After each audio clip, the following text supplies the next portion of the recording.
Bueno, a causa de este animalito que tengo aquí, que me mordió, se me cortó el video, pero lo continúo ahora, ¿no? Aquí tienen a la bellísima, es ella, a la bellísima gata Marcela, que todo el mundo la quiere a pesar de lo traviesa que es. Tiene 9 semanas, la rescatamos cuando tenía como 2 mesecitos de un descampado. Ella quiere aprender filosofía y yo la llamo Pulguita. No porque tenga pulgas que nosotros la desparasitamos, sino porque es una pulguita. Es un bebé, miren qué bebecito. Pero ha crecido muchísimo desde que la rescatamos, ¿no? La pobrecita estaba muerta de hambre, toda asustadita, pero les aseguro que ya no se asusta de nada, lo vive rompiendo todo y hace muchas travesuras. Y aquí está la señora Marcela, mi querida Pulguita. Vamos a ver si me deja terminar de grabar este video, la segunda parte, porque la otra se interrumpió.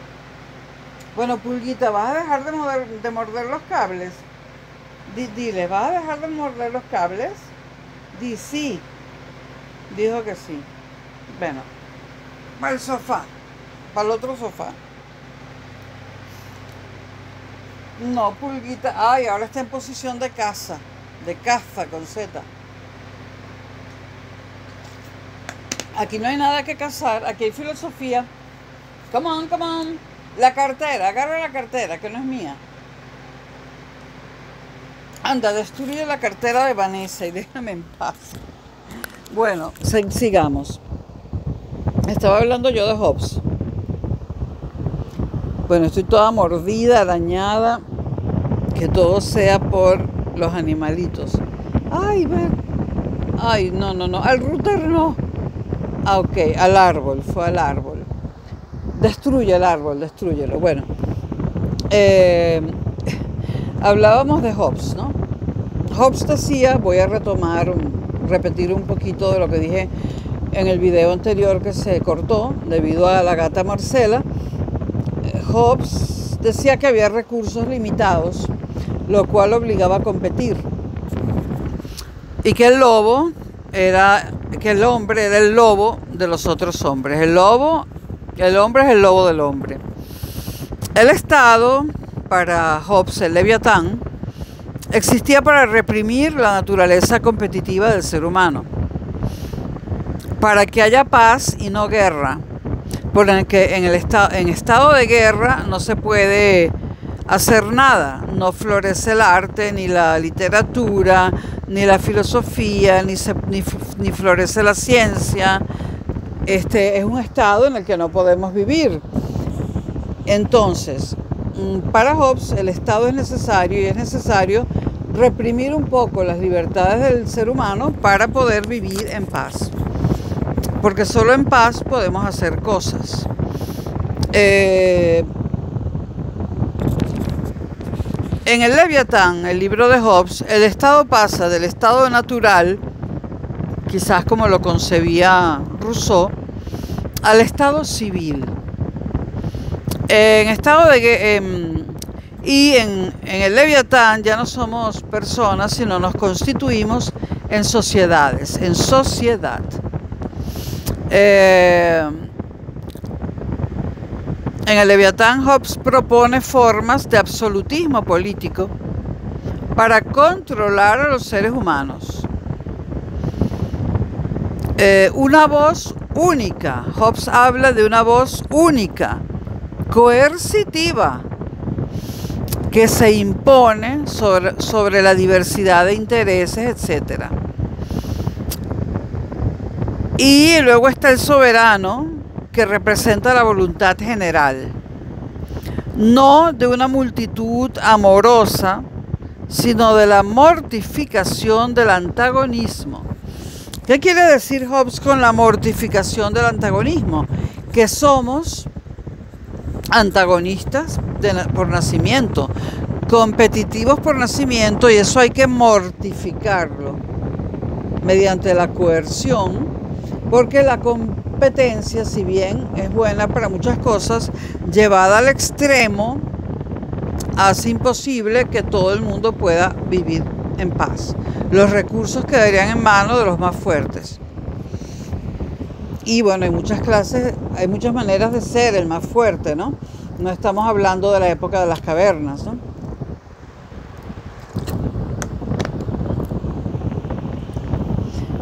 Aunque ahí también siempre ha habido un estado, aunque no se llamase así, pero claro, no el estado moderno que se perfila perfectamente en el Leviatán de Hobbes.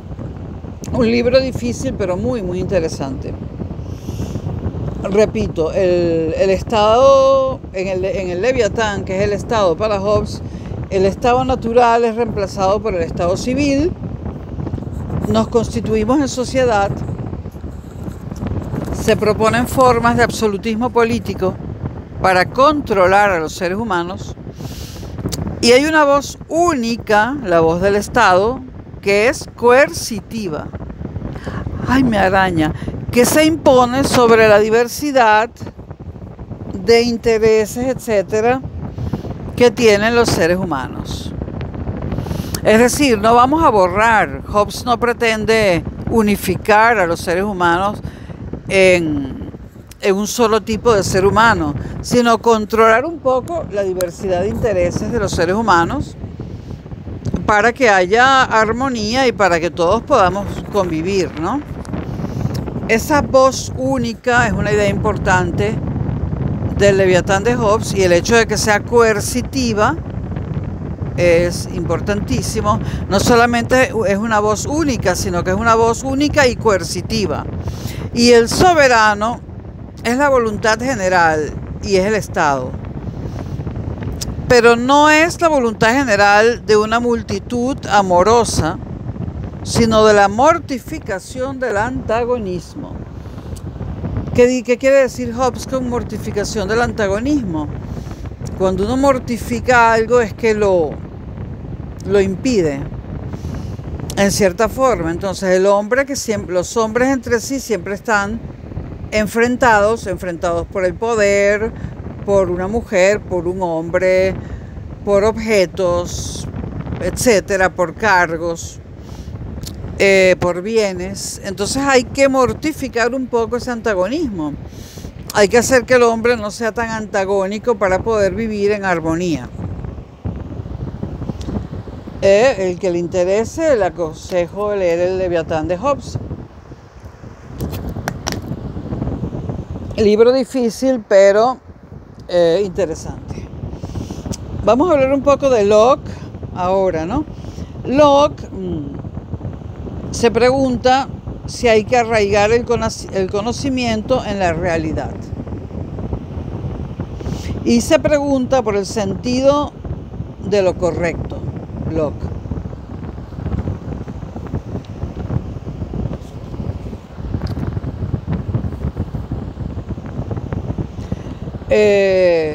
Hobbes y Locke, ambos tienen un problema con el lenguaje. Locke tiene una teoría del lenguaje que se revela problemática. Locke prescinde de las metáforas, del metalenguaje y de todo eso, ¿no? El metalenguaje es importante y todo es importante, entonces es problemática la teoría del lenguaje de Locke. Hay que esperar al romanticismo alemán, para tener otra teoría del lenguaje. Como dije al principio, por un lado tenemos a Descartes, que representa, por así decirlo, la razón pura, y por el otro lado tenemos, y sobre todo en Inglaterra, concentrados en Inglaterra, a los empiristas, que son aquellos del conocimiento a través de los sentidos, como oposición al conocimiento a través de la razón. Descartes en la línea de Platón, que hablaba del mundo ideal y del idealismo, Descartes retoma el idealismo platónico, pero de una forma mucho más científica, y coloca todo el conocimiento como producto de la razón. Sin embargo, los empiristas ingleses colocan el conocimiento como producto de los sentidos.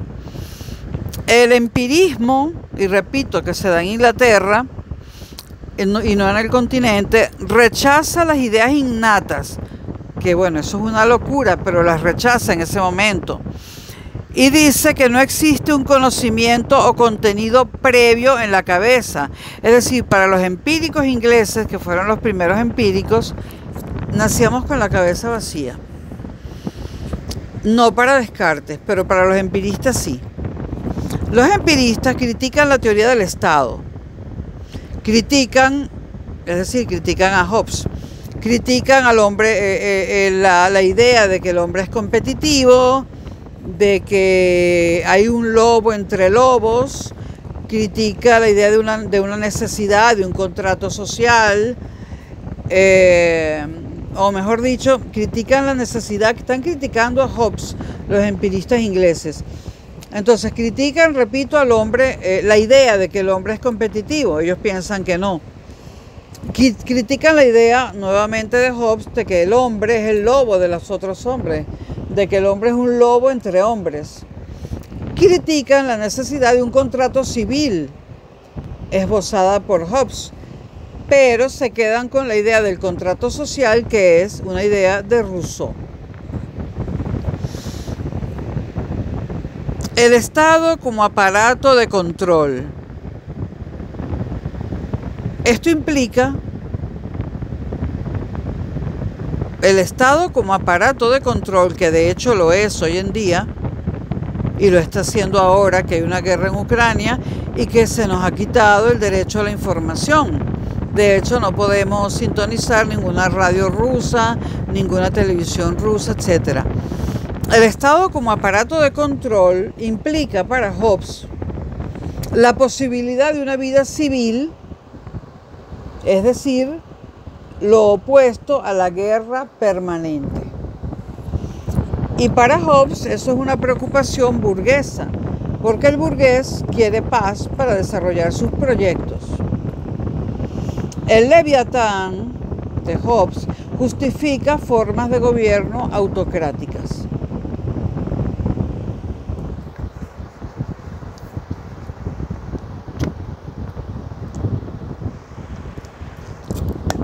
Volvamos con Descartes. Todos ellos en cierta forma convivieron. Locke, Hobbes, Descartes.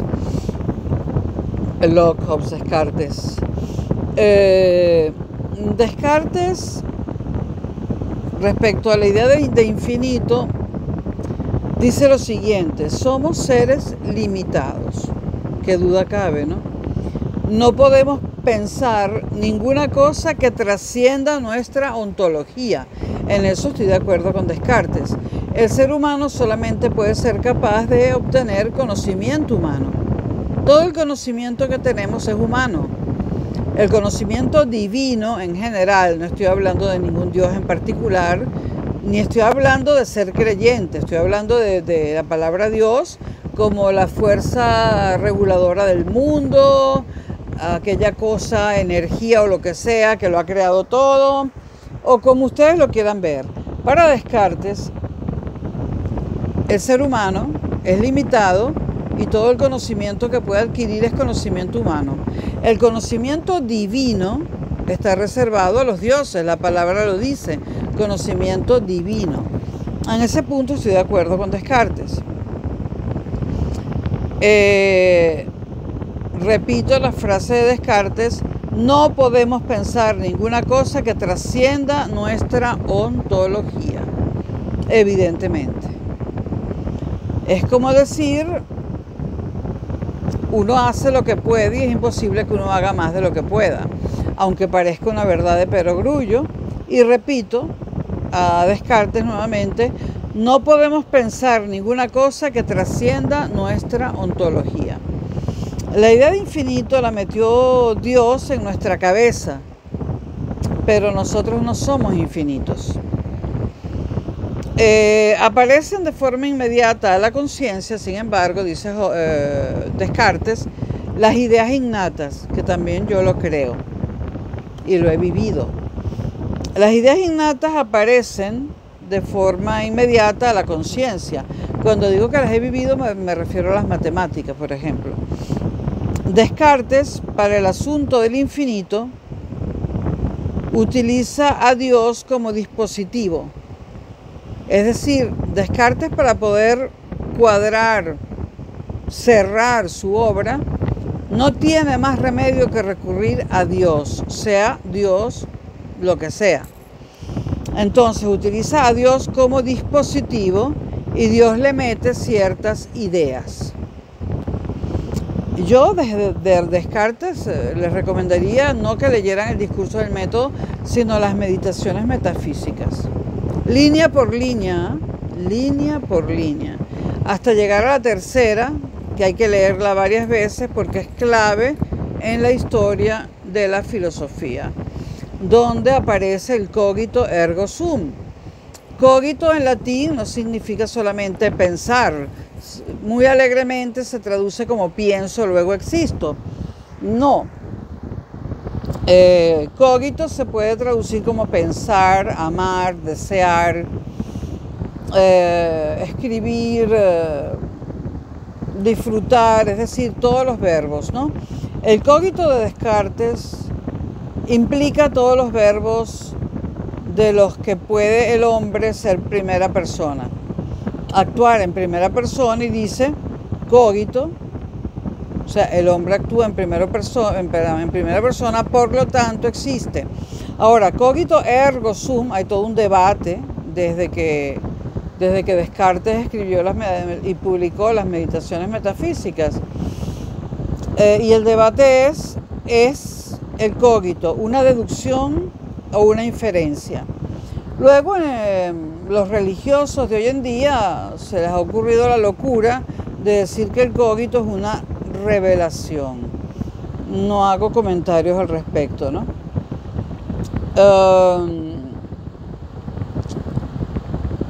Kant, vamos a ocuparnos un poco de Kant, que es como el límite entre la edad moderna y la contemporánea. Kant representa un intento de síntesis. Debo decir que el esfuerzo que hizo Kant para hacer una síntesis entre los dos tipos de conocimientos, los obtenidos por los sentidos y los obtenidos por la razón. La razón es pensar, los sentidos es el método científico. Kant dijo que ambos métodos eran válidos y quiso hacer una sola filosofía con ellos dos. Entonces Kant representa un intento de síntesis entre la cosa pensante cartesiana de Descartes y la experiencia de los empiristas ingleses. Descartes, repito, consideraba el sujeto como una cosa pensante que a lo mejor no tenía ni cuerpo. Lean las meditaciones metafísicas, ¿no? Y todo lo del genio maligno. Y Descartes tenía mucha imaginación también. Entonces, repito, porque es importante, Kant representa un intento de síntesis entre la cosa pensante cartesiana de Descartes, es decir, la razón y la experiencia de los empiristas, es decir, el conocimiento a través de los sentidos, es decir, el método científico. Deleuze, que es un contemporáneo, escribe muchísimo acerca de este punto cuando se refiere a Kant. Bueno, voy a dejar hasta aquí este segundo video para que no sean así muy largos y fastidiosos, y prosigo con un par más de ellos. Gracias por escucharme.